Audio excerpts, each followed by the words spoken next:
This shows the intention. आप अच्छा काम की नीयत कर लें, अल्लाह ताला आपको बरकत देते हैं और आपकी मदद करते हैं। एक आइडिया कंसीव किया, कैबिनेट में मैंने पेश किया, सब ने मुझे एनकरेज किया, आपने भी, वजीर आजम साहब, उस वक्त यूसुफ गिलानी साहब ने भी, और फिर मैंने उसको इंक्लूड किया अपने ब्लूप्रिंट बजट में, जो अपने भाई के लिए छोड़ा उसने, फिर जून में बजट पेश किया। आज वो 34 बिलियन का जो आइडिया था आज 450 अरब पे अल्हम्दुलिल्लाह मोर देन 11 टाइम्स वो अल्हम्दुलिल्लाह पहुंच चुका है। तो ये मैं समझता हूं कि हम सब का बहसीयत मुसलमान ये फर्ज है कि हम कोशिश करें। इस पे कोई शक नहीं है कि मिनिस्टर साहबा बहुत इसमें मेहनत करती हैं और इसमें माशाल्लाह she is doing hard work. तो मैं ये सिर्फ एक बजट की आइटम नहीं है, ये एक नीयत की आइटम है, ये एक सवाब की है और अल्लाह ताला के नजदीक कबूलियत की एक ऐसा हार्ड वर्क। तो मैं ये सिर्फ एक बजट की आइटम नहीं है, ये एक नीयत की आइटम है, ये एक सवाब की है और अल्लाह ताला के नजदीक कबूलियत की एक ऐसा आइटम है कि हम जितनी डेडिकेशन का साथ करेंगे और नीयत होगी इबादत है तो ये वाकई इसको इबादत का दर्जा मिलेगा। दूसरी जनाब स्पीकर अपना मोहतरमा मिनिस्टर साहबा ने भी कहा और वो पिछले चंद दिनों में एक जनरल डिस्कशंस यहां भी हुई, मीडिया में भी हो रही है और काफी हद तक इंफॉर्मेशन पब्लिक भी हो चुकी है। मैं समझता हूं कि ये अप्रोप्रिएट होगा क्योंकि काफी हमारे दोस्तों ने भी और हमारे पार्लियामेंटेरियन साथियों ने भी कहा कि जो भी हुआ कि हमें भी शेयर करें कि क्या फैसले हुए हैं। ये जो फ्लड रिलेटेड जो बात हो रही है कि जो इफेक्टिव हैं, सबसे पहले तो ये है कि अल्हम्दुलिल्लाह जैसे शाजिया बहन ने कहा कि करीबन 100 अरब रुपया जो इमीडिएट रेस्क्यू और रिलीफ के लिए चाहिए था उसमें ऑलमोस्ट 80 बिलियन से ज्यादा उन्होंने आपको फिगर दिया। बिस्प के जरिए ट्रांसपेरेंट तरीके के साथ जो इफेक्टिव थे उनमें डिस्ट्रीब्यूट किया गया और जो इन काइंड जो चीजें उस वक्त एनडीएमए के स्टोर से या अदरवाइज जल्दी जो क्वायर हो सकती करके किए, टोटल जो उसका बिल था 100 अरब रुपए का था।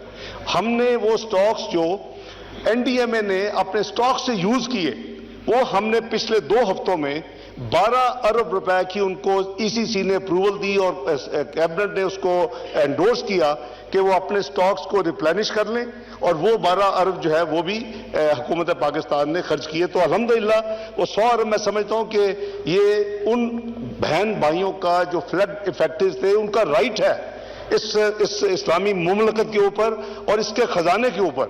वो मैं समझता हूं कि अल्लाह का शुक्र है। अब द वे फॉरवर्ड जनाब जिस बात हो रही है कि फ्लड इफेक्टेड को इग्नोर ना किया जाए, उनको भूला ना जाए, बिल्कुल ठीक है। इसके हवाले से जनाब स्पीकर मैं आपको रिमाइंड कराऊंगा कि एक फ्लड्स के बाद एक बॉडी सेटअप हुई, उसमें यूएनडीपी था, उसमें यूरोपियन यूनियन था, उसमें एशियन डेवलपमेंट बैंक था, उसमें हमारी प्लानिंग मिनिस्ट्री थी, उसमें वर्ल्ड बैंक था। तो इन्होंने एक कॉम्प्रिहेंसिव, ये नहीं हो सकता कि वो रिपोर्ट जो है कोई उसमें कोई उंगली उठाए, तो वो जो तैयार की थी उसमें जो हमारे इकोनॉमिक लॉसेस और जो हमारे फिजिकल लॉसेस थे वो मिला के 30 अरब डॉलर से तजावज हुए पाकिस्तान के अनफॉर्चुनेटली फ्लड्स की वजह से। उसके बाद ये एक्सरसाइज हुई कि जो रिकंस्ट्रक्शन रिहैबिलिटेशन ऑन जो है 4RF के प्रिंसिपल्स के ऊपर जो दुनिया फॉलो कर रही है वो उसके लिए कितने फंड दरकार होंगे। तो जनाब स्पीकर उसके लिए 16.3 अरब डॉलर्स की रिक्वायरमेंट है पाकिस्तान को, जो कि अगले जितनी आप तेजी से काम कर सके 4 से 5 साल में तो वो मुकम्मल होने हैं। उसमें एक बहुत बड़ा सबसे ज्यादा इफेक्टिव सिंध के हमारे बहन भाई थे, इसलिए करीबन 11 बिलियन डॉलर से ज्यादा इन 16 अरब डॉलर में वहां के मंसूबे होंगे। और जो बाकी बलोचिस्तान और सदर्न पंजाब वगैरह के हैं तो वो सारे यानी उसमें यूनानिमिटी है, वो सिर्फ किसी प्लानिंग मिनिस्ट्री ऑफ पाकिस्तान ने अकेले नहीं किया, वो एक कंबाइंड एक्सरसाइज हुई। ये हमने जो पार्लेस किए रिसेंटली इस सब्जेक्ट के ऊपर और हमारे पिछले जुमे में भी बड़ी कई घंटे की सेटिंग हुई और फिर हमारी पीर के दिन जो गुजरा है उसमें भी बड़ी सैर हासिल हमने सारी चीजों डिस्कस किया। ये तय पाया है साथियों के नॉलेज के लिए कि ये तय पाया है कि अब हमने वो 16.3 बिलियन के रिकंस्ट्रक्शन रिहैबिलिटेशन जो मास्टर प्लान है इस बजट के बाद जो प्लानिंग मिनिस्ट्री है वो मेहरबानी करके बैठ जाए और हम अगले जो है 4 साल का या जितना भी इसका पीरियड रिक्वायर्ड है उसका मास्टर प्लान बनाएं। अगर आपको याद होगा तो प्राइम मिनिस्टर के इनिशिएटिव पे यूनाइटेड नेशन जनरल सेक्रेटरी ने वजीर आजम के साथ एक जिनेवा इसी हवाले से एक डोनर्स की कॉन्फ्रेंस की थी, जिसमें वजीर खारजा जनाब बिलावल भुट्टो जरदारी साहब भी थे, मैं भी था, बहुत हमारे दूसरे साथी भी थे। उसमें करीबन 8 अरब के करीब हमें प्लेजेस मिले, लेकिन कौन सा डोनर किस प्रोजेक्ट को प्लेज करेगा वो भी काम करने वाला है। ये एक मेगा प्लान है। तो ये हमारी जो 2 डिटेल्ड डिस्कशंस में मैं भी मौजूद था, जनाब नवीद कमर साहब थे, जनाब खुर्शीद शाह साहब थे, जनाब मुराद अली शाह साहब थे, जनाब निसार खोड़े भी एक मीटिंग में मौजूद थे, शहरी रहमान साहिबा थी, वो सारे हम साथियों ने मिलकर, जनाब आसन इकबाल ऑब्वियसली वो तो कोर्ट प्लानिंग की जिम्मेदारी और मैं इनके साथ एक मीटिंग में अयाज सादिक साहब भी थे।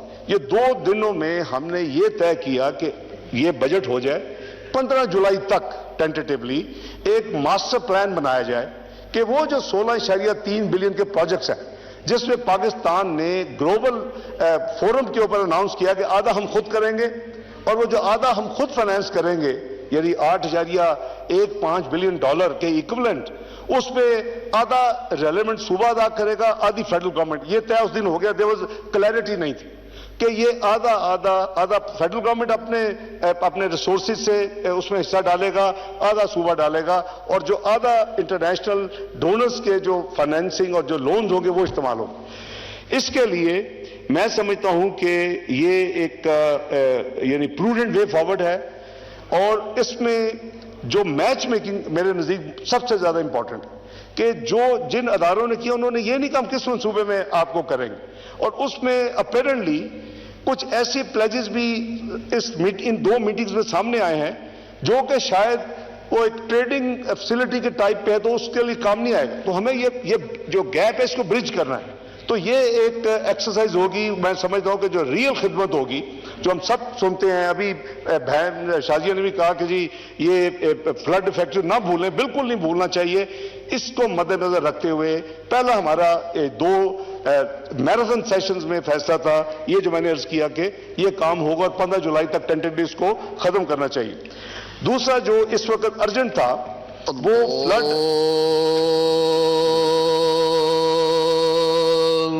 अकबर अल्लाह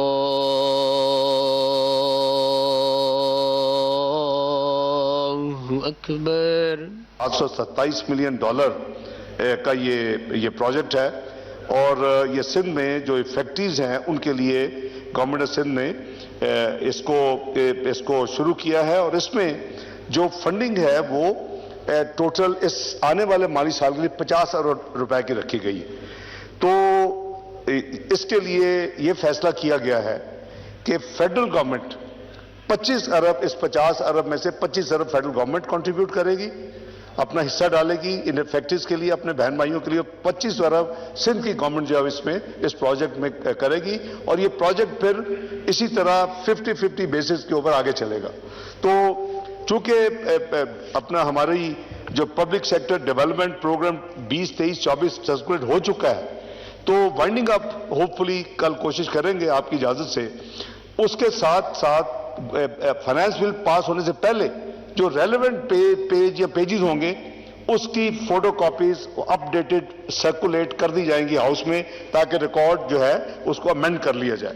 लेकिन ये हमारे जो आपस में तय हुआ है, this is the another decision of that committee. इसके अलावा ये हमारी जो इम्प्रूवमेंट है लाइनिंग ऑफ अपना हमारी ये जो लेक के लिए जो K4 के लिए पानी का मामला है, इसके लिए भी KB फीडर लेक जो है इसके लिए 46 बिलियन का ये प्रोजेक्ट है, और ये तय हुआ है कि इस प्रोजेक्ट को भी बाय द वे मैं थोड़ी सी हिस्ट्री याद करा देता हूँ। K4 जो था ओरिजिनली 1/3 फेडरल गवर्नमेंट का था, 1/3 प्रोविंशियल गवर्नमेंट ने डाला था, 1/3 लोकल गवर्नमेंट ने उसमें पैसे डालने थे। फिर चेंजेस आई, मैं माजी के 10 साल की बात कर रहा हूं। उसके बाद ये हो गया 50-50 कि लोकली फेडरल गवर्नमेंट डालेगी और फिर प्रोविंशियल गवर्नमेंट आधा डालेगी। उसके बाद पिछले चंद सालों में ये फैसला हुआ कि K4 फेडरल गवर्नमेंट ही सारा पिक कर ले। तो इस वक्त इसका स्टेटस ये है, लेकिन उसको कामयाब बनाने के लिए इस लेक का जो है वो उसका कंजार लेक जो है उसकी एक्सटेंशन और जो फीडर है उसके लिए 46 अरब की इन्वेस्टमेंट दरकार है, यानी एक और तरक्याती मंसूबा दरकार है। तो यह तय पाया है कि गवर्नमेंट ऑफ सिंध के साथ उनकी कोऑर्डिनेशन के साथ इक्वल मैचिंग बेसिस के ऊपर इसमें फेडरल गवर्नमेंट भी अपना हिस्सा डालेगी और ये दोनों मिलकर ये प्रोजेक्ट करेंगे। इस करंट जो आने वाला साल है, माली साल में, इसके लिए 6 बिलियन अमाउंट दरकार थी और उसके लिए भी फैसला हुआ कि 3 बिलियन गवर्नमेंट ऑफ सिंध डालेगी और 3 बिलियन जो है वो फेडरल गवर्नमेंट अपने पीएसडीपी में इसको मुख्तस करेगी। इसी तरह जो एक और बड़ा इंपॉर्टेंट 1800 यानी स्कूल्स का एक बड़ा, यानी मैं समझता हूं कि बहुत ही नोबल एक प्रोजेक्ट बना है। जो एग्जिस्टिंग स्कूल्स हैं सिंध में और जो इन रेन्स और इस फ्लड के वजह से जिनमें नुकसान हुआ है या तबाही हुई है उसको बेहतर करने के लिए ये जो मंसूबा है ये 11.9 बिलियन रुपीस में बनेगा। और ये भी फैसला किया गया है कि ये प्रोजेक्ट भी गवर्नमेंट ऑफ सिंध के साथ मैचिंग बेसिस के ऊपर, इक्वल बेसिस के ऊपर मिलके ये फेडरल गवर्नमेंट इसमें भी अपना हिस्सा डालेगी और अपने फेडरल तरक्याती यानी प्रोग्राम में और प्रोजेक्ट्स में इसको भी शामिल करेगी और जो लेक वाला में उसको भी शामिल करेगी। इस स्कूल के प्रोजेक्ट्स के लिए सिंध गवर्नमेंट और जनाब मुराद अली शाह साहब ये चाहते हैं कि इसको मजीद वो एक्सपैंड करें। तो इसका स्कोप जब एक्सपैंड होगा तो अकॉर्डिंगली कंट्रीब्यूशन भी बढ़ेंगी, लेकिन आने वाले साल के लिए इस प्रोजेक्ट के लिए 4 अरब रुपए की रकम दरकार थी और यह तय किया गया कि 2 अरब ईच, यानी 2 अरब फेडरल गवर्नमेंट अपने तरक्याती बजट में शामिल करेगी, एक तो स्कीम को शामिल करेगी और दूसरा 2 अरब एलोकेशन करेगी। इसी तरह सिंध जो गवर्नमेंट है वो भी अपना आधा जो हिस्सा 2 अरब वो भी उसमें डालेगी। बाकी जो हमारा एसडीजीज के हवाले से भी हमने रिव्यू किया और उसमें भी जो एक जुडिशियस अप्रोच है, जो आगे भी जुडिशियल अप्रोच के जरिए वो तमाम पार्लियामेंटेरियंस को across the board look after किया जाता है, उसी प्रिंसिपल के तहत मैं समझता हूं कि अल्हम्दुलिल्लाह तो ये एक कॉम्प्रिहेंसिव इसकी आउटकम है। और मैं चूंकि बहुत उसमें तकारीर भी हुई, प्रेस में भी काफी स्पेकुलेशन हुई, तो ये उसकी आउटकम है। अल्हम्दुलिल्लाह एवरीथिंग इज इन ऑर्डर और हर बड़ा अच्छे तरीके से बड़े अच्छे फैसले हुए हैं जो कि मैंने इस हाउस के रिकॉर्ड पे रख दिए। बहुत शुक्रिया जनाब स्पीकर।